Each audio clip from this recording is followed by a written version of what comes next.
Nós estamos gravando. É isso, né? Então, entre Deus e as criaturas, há analogia. Analogia. Eu não posso afirmar a equivocidade, porque senão Deus seria totalmente outro, nós seríamos totalmente outros em relação a Deus, e nós teríamos alguma coisa que Deus não teria, o que é absurdo, tá certo? Nós colocaríamos uma dualidade no originário, e o originário não pode ser dual. Nós colocaríamos de um lado Deus e de outro lado algo que Deus não tem e que estaria na criatura, certo? Isso seria consequência da equivocidade.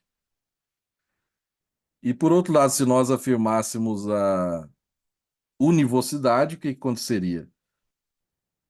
Deus estaria no mesmo horizonte do ser humano, da criatura em geral, né? Deus estaria no mesmo horizonte da criatura em geral.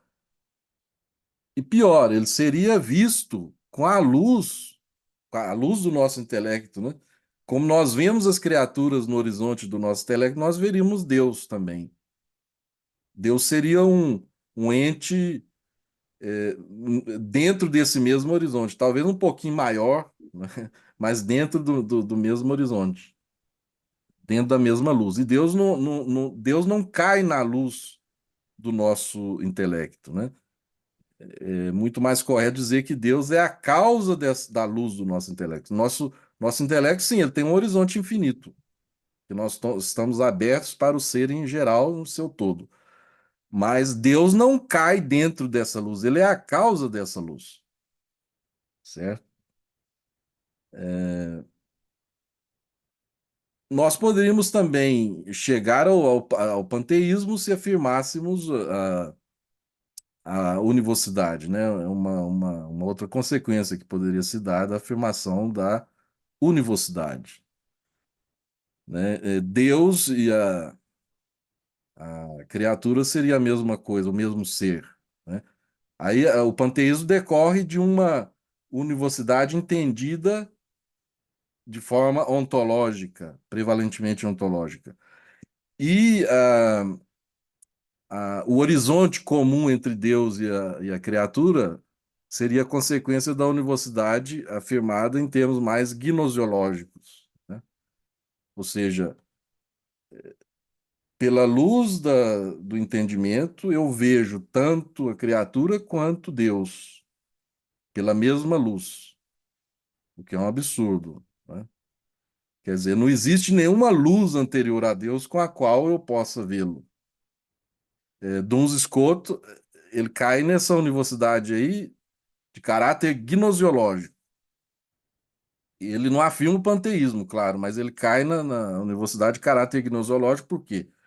Porque ele diz que a noção de ente é a mesma, tanto para o ente infinito quanto para o ente finito, né? O ente infinito seria um modo de ente,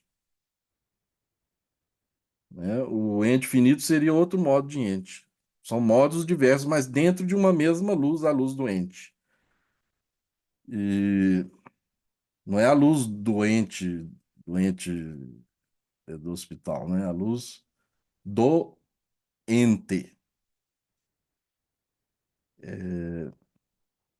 Agora, Deus não pode ser visto por nenhuma luz criada.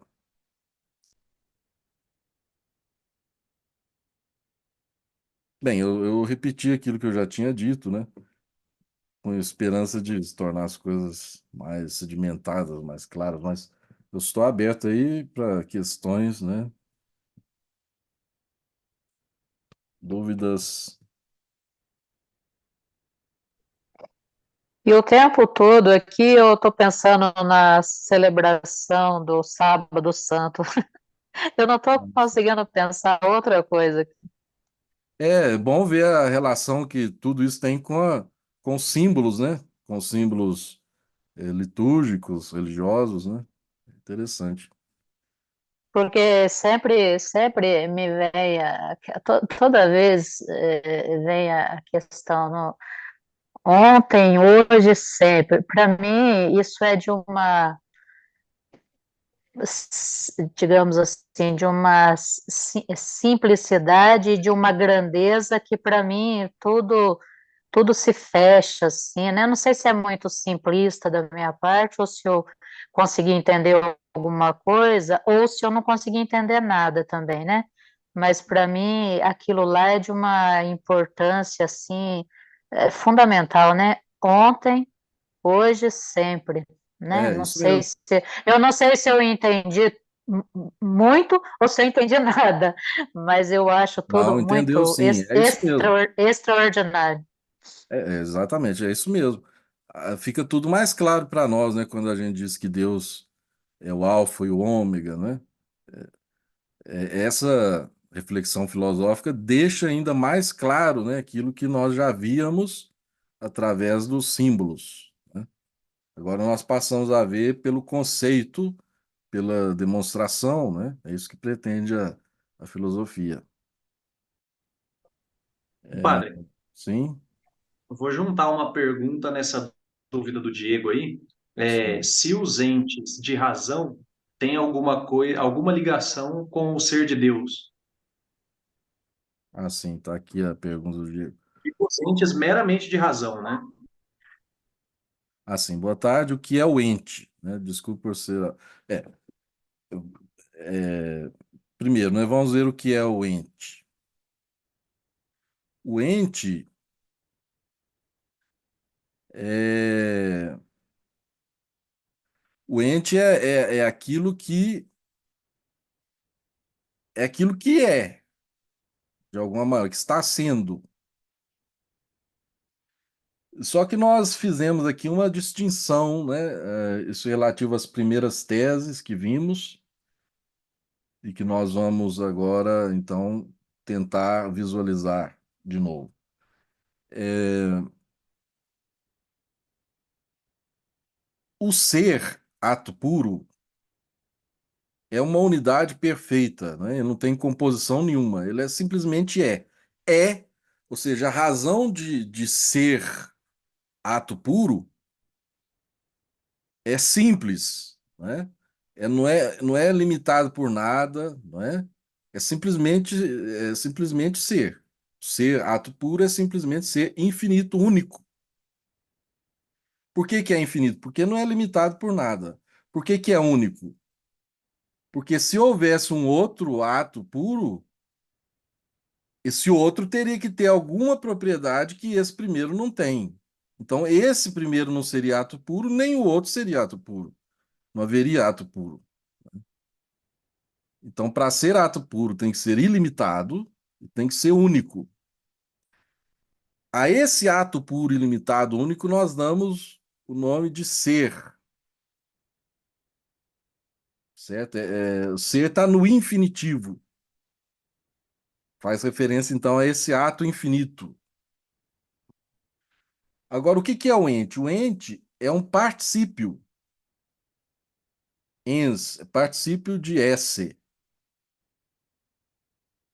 Aqui eu vou fazer uma comparação, né? Entre o luzir e o luzente. O que que é o luzir? O verbo está no infinitivo. Então, luzir como tal, na sua razão formal, não tem nenhum limite, é puro luzir. Agora, o luzente, o que que é o luzente? O luzente é esta lâmpada, aquela lâmpada, esta vela, aquela vela, este farol, aquele farol, cada um com a sua característica própria, com a sua luz, mas também com a sua limitação, né? Tem lâmpada de 100 watts, de 60, né? Tem vela pequena, média e grande, né? Tem farol potente, mais potente, menos potente. Então, nenhum luzente é o luzir. O luzir seria Uma coisa pura, se existisse. Se fosse algo subsistente, seria um luzir puro. Acontece que o luzir não é algo subsistente, né? Nós temos só luzentes. Agora, com relação ao ser, não é assim, porque com relação ao ser, há o ser subsistente. Há o ser subsistente. E tudo aquilo que não é o ser subsistente é ente, né? Luzir, luzente, ente. O ente, ele tem algo do ser, mas dentro de uma limitação. Assim como a vela tem algo da luz pura, se existisse uma luz pura, mas dentro da sua limitação de vela. Vela pequena, vela média, vela grande, pavio, grande, pequeno, médio. Então, nós diríamos o seguinte, que o ente, para ser ente, ele tem que ter uma essência que delimita o ser. Então, quando essa essência delimitadora do ser, né, vamos supor assim, uma vela de 60 watts, uma lâmpada de 60 watts, é uma essência. Então, ela recebe o ser, recebe a efetividade segundo essa essência de 60 watts. Não mais do que isso. Então, ela delimita o luzir. Né? Assim, o ente, com sua essência, delimita o ser. Então, cada ente é uma delimitação do ser por uma essência. A essência, nós vimos, é o princípio de constrição do ser. Então, o ente ele recebe o ser, a efetividade, de acordo com a sua essência, de acordo com a sua delimitação. Essa é a diferença básica entre ser e ente. Em Deus, que é o ser, não há essência delimitada. Agora, todo ente é composto de uma essência delimitada e de o ser que atualiza e do ser, né, que atualiza essa essência, conforme a delimitação da essência. Não sei se ficou, se o Diego vai ficar satisfeito com essa explanação, né? Se tiver alguma dúvida, pode dizer. Agora o Eduardo Obrigado, perguntou sobre o ente de obrigado. razão. Qual que é a dúvida? É isso mesmo, padre. Se o ente de razão tem alguma coisa a ver com o ser de Deus, porque os entes, dizer assim, que existem na realidade, eles participam do ser de Deus. Mas os entes que são meramente de razão, existe essa participação? Existe uma participação, sim. É, tudo, eu diria que tudo decorre, né, do ser que é Deus, inclusive o ente de razão. Porque o ente de razão, ele não se dá do nada, né? Ele se dá dentro de uma mente humana que o pensa para distinguir as coisas, tá certo? Então, de alguma maneira, ele tem uma existência, eu diria, muito débil, mas tem como ente de razão. Em Deus, todos os entes, com as suas imperfeições, são, são como que suprassumidos, né? São suprassumidos na sua perfeição máxima. Ou seja, qualquer imperfeição que se dá, né, e por isso ela não é Deus, é um decaimento da perfeição de Deus, né? Nós temos vários níveis de decaimento, até chegar aos entes mais débeis, né, como o ente de razão, por exemplo. O ente de razão, por mais elevado que ele seja na nossa mente, ele ainda seria menor do que uma pedra, né? Quer dizer, vale menos do que uma pedra que existe na realidade, né? Se a gente for analisar nesse sentido de que ele não tem efetividade fora da nossa mente, sim, sim. Essa efetividade, né, essa atualidade fora da mente, né, isso ele não tem, né, a pedra tem.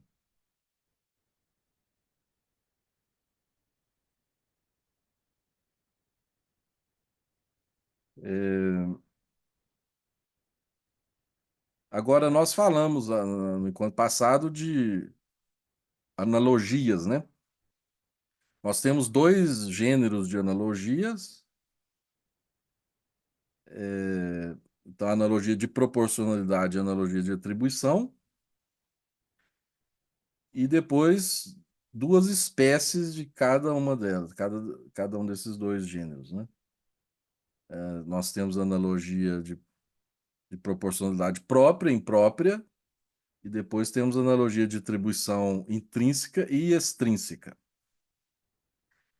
Sobre isso, há alguma dúvida que nós falamos, acho que rapidamente no encontro passado, né? Mas ficou alguma questão? Olha, a analogia de proporcionalidade, ela se dá sempre como uma proporção entre relações. Proporção entre relações, tá certo? Vocês veem uma proporção, por exemplo, entre 2 vezes 3 e 4 vezes 6? Tem uma proporção, não tem? O primeiro termo aí, 2, está para 4, o dobro. O segundo termo, 3, está para 6, né? 2 vezes 3, 4 vezes 6. Então, existe uma proporção entre duas relações, tá certo? É a analogia de proporcionalidade. Como que se dá essa analogia de proporcionalidade em relação a Deus e as criaturas?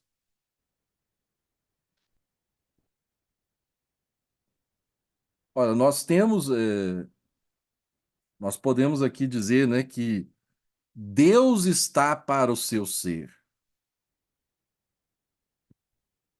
de modo análogo a como a criatura está para o seu ser. Então, são duas relações, né? A relação de Deus e o seu ser, de um lado, e a relação da criatura e o seu ser, de outro lado.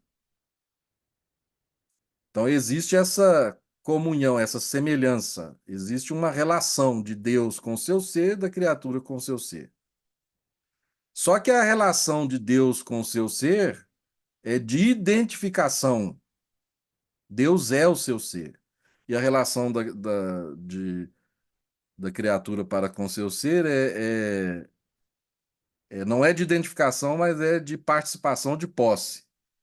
A criatura tem o seu ser,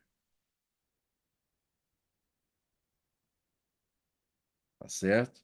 E essa é uma analogia de proporcionalidade própria. Por quê? Porque nós estamos tratando do ser. O ser é em Deus e é na criatura. A razão intrínseca do ser está em Deus e está na criatura, certo? Então, analogia de proporcionalidade própria entre Deus e criatura. E a analogia de atribuição? A analogia de atribuição, né, ela se dá quando o conceito em pauta convém propriamente só a um analogado, que nós chamamos de analogado principal. Então, nós temos aqui o conceito de ser. O ser está em Deus e o ser está nas criaturas. Mas, segundo a sua razão formal, a sua razão principal, o ser está onde propriamente? Em Deus. Então, o ser se realiza propriamente em toda a sua formalidade, em toda a sua perfeição, só em Deus. E na criatura, ele se realiza de modo deficiente. E aqui nós dizemos que ele é causado, né? Causado por Deus, né? Causa. Então, essa é a analogia de atribuição, e atribuição intrínseca, porque nós estamos tratando aqui de uma perfeição, que é o ser, que tem a mesma razão, embora em Deus se realize de modo perfeito. É a mesma razão de ser que está em Deus, é a mesma razão de ser que está na criatura. Só que em Deus a razão de ser se realiza perfeitamente, de modo ilimitado e na criatura se realiza imperfeitamente de modo limitado. Então, analogia de atribuição intrínseca.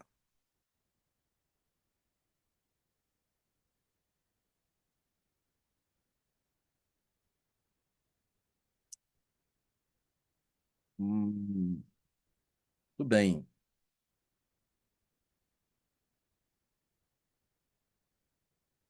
O Diego está dizendo grato, ok, obrigado. Agora, eu queria hoje passar para tese 5, mas acho que não vou passar, porque ela vai dar pano para manga, ela é mais um pouco mais difícil de entender. Mas nós vamos chegar lá, né? Vou deixar para a próxima semana. Mais alguma coisa? Alguém queria dizer? Uma palavra?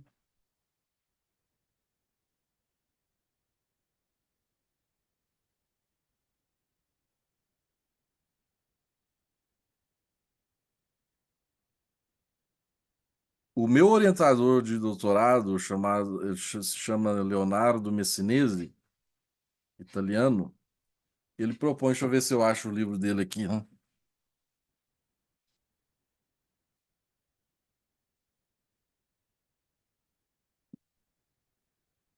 Ele tem vários livros, né? Ele tem vários livros, mas tem esse aqui, Metafísica, tem esse aqui, O Paraíso da Verdade, tem esse aqui, A Via da Metafísica, tem esse aqui, O Aparecer de Deus para uma Metafísica Teológica. Então, ele diz o seguinte, que aquilo que nós podemos afirmar de incontrovertível, em primeiro lugar, no plano lógico-ontológico, é o ser como ato, como perfeição pura, né? Isso é o mais evidente para a inteligência. É claro, para os sentidos, o mais evidente é o ser limitado, móvel, né, etc., temporal. Mas o mais evidente para a inteligência é o ser imóvel, ato puro, intemporal, etc. Então, para ele não se trata tanto, essa é a perspectiva dele, para ele não se trata tanto de provar a existência de Deus, que essa é uma evidência para a inteligência humana, desde que ela pense um pouco. A principal dificuldade da metafísica para ele é conciliar o finito, o mundo criado com Deus, né? É salvar o mundo, não é provar Deus, mas salvar o mundo diante de Deus. Essa seria a principal dificuldade metafísica. Enquanto alguns aí pensam, será que a metafísica consegue chegar a Deus, etc. Para o Leonardo Messinesi, a metafísica, desde que se pense um pouquinho, ela já está sempre na presença de Deus. O grande problema é integrar o finito no infinito. Tá certo? Muito bem. Então é isso, eu agradeço a presença, né? E até a próxima semana, se Deus quiser.